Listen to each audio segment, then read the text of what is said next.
India ആക്രമണം നടത്തിയാൽ തിരിച്ചടിക്കുമെന്ന് പാക് പ്രതിരോധ മന്ത്രി ഖ്വാജ ആസിഫ്. യുദ്ധത്തിനാണ് നീക്കമെങ്കിൽ അതിനും തയ്യാറാണ്. പഹൽഗാം ആക്രമണം ആസൂത്രണം ചെയ്തത് ഇന്ത്യയാണ്. ഇല്ലാത്ത സംഘടനയുടെ പേരിൽ പാകിസ്ഥാന്റെ തലയിൽ കെട്ടിവെക്കുകയാണെന്നും ഖ്വാജ ആസിഫ്. തീവ്രവാദികളെ പാലൂട്ടി വളർത്തിയതിൽ പാകിസ്ഥാന് തെറ്റുപറ്റി. അമേരിക്കയ്ക്ക് വേണ്ടിയാണ് ഇത് ചെയ്തതെന്നും ഖ്വാജ ആസിഫ് വ്യക്തമാക്കുന്നു. ഇന്ത്യയുടെ നാടകമെന്നാണ് ഖ്വാജ ആസിഫ് പറയുന്നത്. വിവരങ്ങളുമായി ശ്രീജ ശ്യാം ചേരുന്നു. ശ്രീജ, നേരത്തെയും പാകിസ്ഥാൻ സ്വീകരിച്ച അതേ നിലപാട് തന്നെ ഈ ആക്രമണം ഇന്ത്യയുടെ നാടകമാണെന്ന് ആവർത്തിച്ചിരിക്കുന്നു. പക്ഷേ ഇതിൽ അതിർത്തിയിലുള്ള പ്രതിരോധം ശക്തമാക്കുന്നത് അടക്കം ഒരു പക്ഷേ തിരിച്ചടിക്കാനുള്ള സാധ്യതയുണ്ട് എന്നുള്ളൊരു സൂചനകൾ അതിനകത്തുണ്ടോ? അപർണ, സ്കൈ ന്യൂസിന് ഇന്നലെ രാത്രി നൽകിയ അഭിമുഖത്തിലാണ് ഖ്വാജ ആസിഫ് വളരെ പ്രകോപനപരമായ പരാമർശങ്ങൾ നടത്തിയിട്ടുള്ളത്. അതിൽ ഏറ്റവും പ്രധാനം, ഇന്ത്യയുടെ ഒരു ആക്രമണം അവർ പ്രതീക്ഷിക്കുന്നുണ്ട്. ഇന്ത്യ ഏത് തരത്തിലാണോ ആക്രമണം നടത്തുന്നത് ആ തരത്തിൽ മറുപടി നൽകാൻ പാകിസ്ഥാൻ തയ്യാറാണ്, സജ്ജമാണ് എന്നതാണ് ഖ്വാജ ആസിഫ് പറയുന്നത്. അതായത് ഇന്ത്യ ഒരു അതിർത്തി കടന്നൊരു ചെറിയ ആക്രമണമാണ് നടത്തുന്നതെങ്കിൽ ആ തരത്തിൽ അതല്ല, ഒരു യുദ്ധത്തിലേക്കാണ് ഇന്ത്യ പോകുന്നതെങ്കിൽ അതിനും തങ്ങൾ സജ്ജമാണ്. അതിനവർ കാരണമായി പറയുന്നത് പാകിസ്ഥാന് ഈ ആക്രമണവുമായി യാതൊരു ബന്ധവുമില്ല. പുൽവാമ ആക്രമണം ഇന്ത്യ ആസൂത്രണം ചെയ്ത് നടപ്പാക്കിയതാണ്. അതിന് സമാനമാണ് പഹൽഗാം ആക്രമണവും എന്നതാണ് ഖ്വാജ ആസിഫിന്റെ വാദം. ഈ അഭിമുഖം നടത്തിയ യാൽഡ ഹക്കിം അപ്പോൾ ചോദിക്കുന്നത് എന്താണ് അതിന് തെളിവ് എന്നതിന് ഖ്വാജ ആസിഫിന്റെ മറുപടി, ഇന്ത്യ കഴിഞ്ഞ 10-15 വർഷമായി നടക്കുന്ന എല്ലാ കാര്യങ്ങൾക്കും പാകിസ്ഥാനെ കുറ്റം പറയുന്നുണ്ട്, അതിനെന്താണ് തെളിവ് എന്ന മറു ചോദ്യമാണ് തിരിച്ചു ചോദിക്കുന്നത്. ലഷ്കർ ഇ തൈബ ഇപ്പോൾ നിലവിലില്ല. ആരും കേൾക്കാത്ത, മാധ്യമങ്ങൾ ഇന്ന് വരെ പറയാത്ത ഏതോ ഒരു സംഘടനയുടെ പേരിൽ ഈ ആക്രമണങ്ങൾ കെട്ടിവെക്കുകയും അത് പാകിസ്ഥാനിലേക്ക് നീട്ടുകയുമാണ് ഇന്ത്യ ഇപ്പോൾ ചെയ്യുന്നത്. ഇത് യാതൊരു തരത്തിലും അംഗീകരിക്കാനാവില്ല. അതുകൊണ്ട് തന്നെ ഏത് തരത്തിലാണോ ഇന്ത്യ ആക്രമണം നടത്തുന്നത് അതിന് തിരിച്ചടി നൽകുക തന്നെ ചെയ്യും എന്ന് പാകിസ്ഥാൻ പ്രതിരോധ മന്ത്രി പറയുന്നു. ഇന്നലെയും ഖ്വാജ ആസിഫിന്റെ സമാനമായ ഒരു പ്രതികരണം ഉണ്ടായിരുന്നു. എവിടെ ഇതിന് ഉത്തരവാദി പാകിസ്ഥാനാണെന്ന് ഇന്ത്യ പറയുന്നുണ്ടെങ്കിൽ അതിന് തെളിവ് എവിടെ എന്നതായിരുന്നു ആ ചോദ്യം.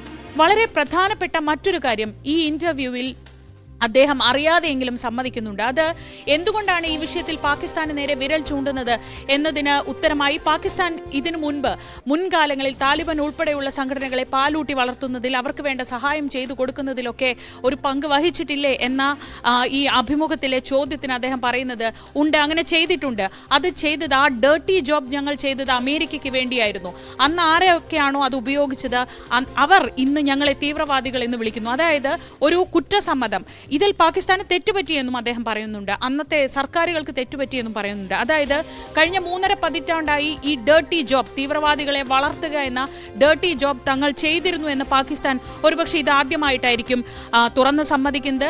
ആ കുറ്റസമ്മതത്തിനൊപ്പം പറയുന്നത് അങ്ങനെ ചെയ്തതിൽ അന്നത്തെ സർക്കാരുകൾക്ക് തെറ്റുപറ്റി, അതിന്റെ പ്രതിഫലനമാണ് ഞങ്ങൾ അനുഭവിച്ചത് എന്നൊരു വാചകം കൂടി അദ്ദേഹം ചേർത്ത് വെക്കുന്നുണ്ട്. എന്തായാലും ഏറ്റവും പ്രധാനപ്പെട്ട കാര്യം, യുദ്ധമെങ്കിൽ യുദ്ധത്തിന് തയ്യാറെന്ന് പാകിസ്ഥാൻ പറയുന്നു.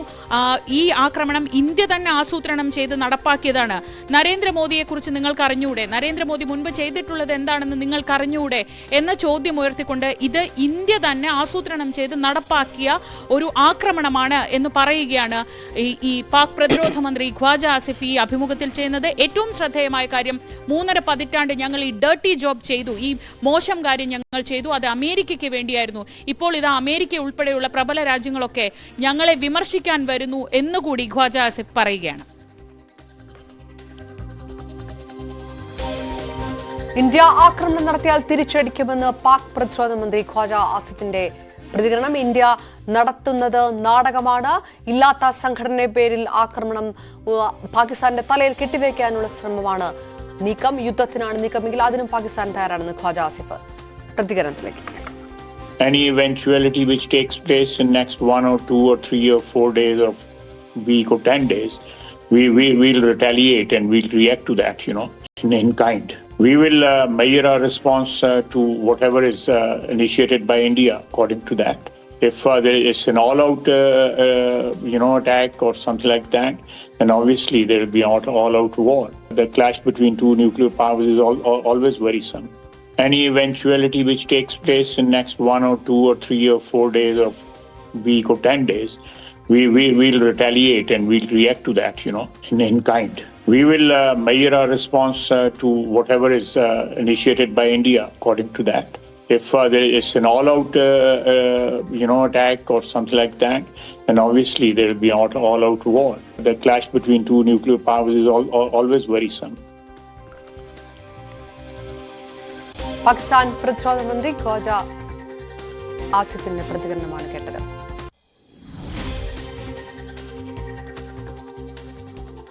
ഒരിക്കൽ കൂടി ശ്രീജയിലേക്ക്. ശ്രീജ, യുദ്ധത്തിന് തയ്യാറാണ് എന്ന് പാകിസ്ഥാൻ പറയുമ്പോൾ നേരത്തെ പല വിലയിരുത്തലുകൾ വന്നതാണ്. ഒരുപക്ഷെ പാകിസ്ഥാന്റെ ആഭ്യന്തര പ്രശ്നങ്ങൾ മറികടക്കാനുള്ള വഴി എന്ന് പറയുന്നത് തന്നെ അങ്ങനെ ഒരു യുദ്ധസമാനമായ സാഹചര്യത്തിലേക്ക് ഇന്ത്യയെ പ്രകോപിക്കുക കൂടിയാകും എന്നുള്ളതാണ്.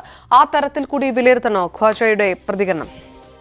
തീർച്ചയായും അപർണ, നമ്മൾ മുൻകാലങ്ങളിൽ കണ്ടിട്ടുള്ളതാണ് പാകിസ്ഥാനിലെ സാമ്പത്തിക അസ്ഥിരത, ആഭ്യന്തര പ്രശ്നങ്ങൾ, ഇതിൽ നിന്നൊക്കെ ശ്രദ്ധ തിരിക്കാൻ, അവിടുത്തെ ഒരു നാഷണലിസം ഉണർത്താൻ അവർക്കുള്ള ഏറ്റവും എളുപ്പ വഴി ഇന്ത്യയിലേക്ക് കടന്നു കയറി ഒരാക്രമണം നടത്തുകയാണ്. ആ ശ്രദ്ധ മുഴുവൻ ആ സമയത്ത് അതിലേക്ക് പോവും.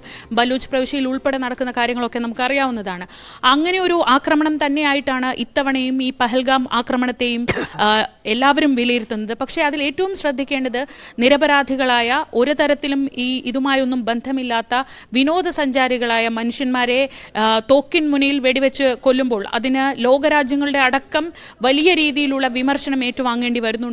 ഈ റെസിസ്റ്റൻസ് ഫ്രണ്ട് എന്ന് പറയുന്ന സംഘടന നിലവിലില്ലാത്ത സംഘടനയാണെന്നൊക്കെ ഖ്വാജ ആസിഫ് പറയുമ്പോഴും അതിന്റെ വേരുകളെല്ലാം നീളുന്നത് ലഷ്കർ ഇ തൈബയിലേക്കാണ്. ലഷ്കർ ഇ തൈബ പോലും നിലവിലില്ല എന്നാണ് ഖ്വാജ ആസിഫ് പറയുന്നത്. നമുക്കറിയാം കഴിഞ്ഞ കാലങ്ങളിൽ ലഷ്കർ ഇ തൈബ ഭീകരന്മാരെ, ഇന്നിപ്പോൾ നമ്മൾ കേൾക്കുന്നത് പോലും ലഷ്കർ ഇ തൈബയുടെ കമാൻഡറെ ഇന്ന് ഒരു ഏറ്റുമുട്ടലിൽ സൈന്യം ബന്ദിപ്പോരയിൽ വെച്ച് വധിച്ചിട്ടുണ്ട് എന്നാണ് കൊന്നിട്ടുണ്ടെന്നാണ് നമ്മൾ കേൾക്കുന്നത്.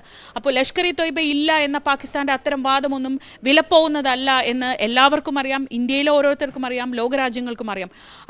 ആ സാഹചര്യത്തിലാണ് വളരെ സ്വാഭാവികമെന്ന വണ്ണം ഇത് ഇന്ത്യ തന്നെ ആസൂത്രണം ചെയ്ത് നടപ്പാക്കിയ ആക്രമണങ്ങളാണ്, അത് തങ്ങളുടെ തലയിൽ കെട്ടിവെക്കാൻ വരരുത് എന്ന നിരുത്തരവാദപരമായ ഒരു പ്രസ്താവന നടത്തുന്നത്. അങ്ങനെയെങ്കിൽ അതിന് തെളിവ് എവിടെയെന്ന ചോദ്യത്തിന് നേരത്തെ ഞാൻ പറഞ്ഞതുപോലെ ഒറ്റ മറുപടിയേ ഉള്ളൂ. കഴിഞ്ഞ 10-15 വർഷമായി ഞങ്ങൾ ചെയ്തു എന്ന് ആരോപിക്കുന്ന കാര്യങ്ങൾക്കുള്ള തെളിവ് ഇന്ത്യ ഹാജരാക്കിയിട്ടുണ്ടോ? അതുപോരാ, സ്വന്തം രാജ്യത്ത് ഇന്ത്യ ഒരു ആക്രമണം നടത്തി ഇന്ത്യ അതിന്റെ രാഷ്ട്രീയ ലാഭം നേടാൻ ശ്രമിക്കുന്നു. സമാനമായ ഒരു പ്രസ്താവന ഇന്ന് രാവിലെയും കേട്ടു. അതായത് ഇന്ത്യയിൽ എന്തെങ്കിലും ആഭ്യന്തര പ്രശ്നമുണ്ടെങ്കിൽ അത് ഞങ്ങളുടെ മേൽ കെട്ടിവെക്കാൻ നിൽക്കണ്ട.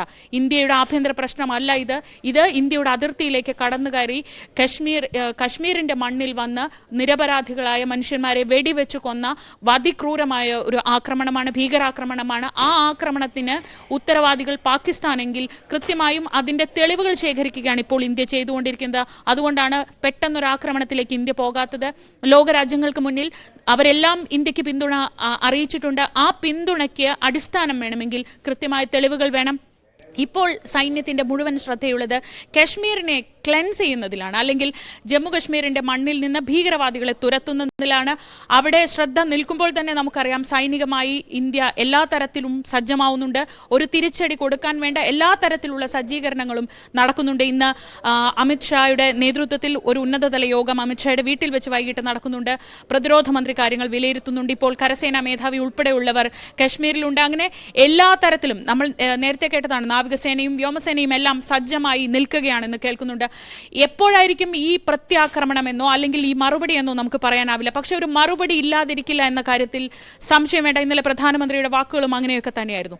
അതിനും അപ്പുറം കൃത്യമായ തെളിവുകൾ വേണം. ഇപ്പോൾ പാകിസ്ഥാൻ ആരോപിക്കുന്ന പോലെ മുൻകാലങ്ങളിൽ നടത്തിയ ആക്രമണങ്ങൾക്ക് തെളിവെവിടെ? തെളിവുണ്ട്. പക്ഷേ നമുക്കറിയാം പുൽവാമയിൽ ഉൾപ്പെടെ പല രേഖകളും പുറത്തു വന്നിട്ടില്ല. ആ തെളിവുകൾ കൃത്യമായി ശേഖരിച്ചുകൊണ്ട് ഇതിന് മറുപടി നൽകാനായിരിക്കും. അത് അന്താരാഷ്ട്ര തലത്തിൽ അങ്ങനെ കൃത്യമായി പാകിസ്ഥാനെ മുന്നിൽ നൽകിയത്.